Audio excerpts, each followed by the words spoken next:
På vej det sidste stykke op ad Col de la Fouclard. Næsten en times opkørsel. Først meget teknisk. Og så de her lange, lige stræk.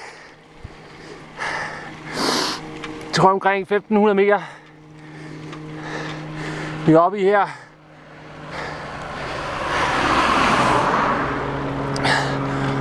Og det er blevet lidt koldt på toppen. Du kan se sin egen ånde.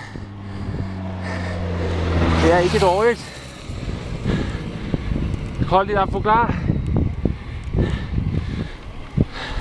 Startede Martinique times tid siden.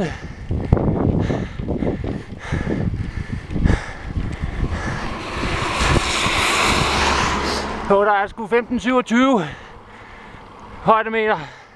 Eller højde. Tak.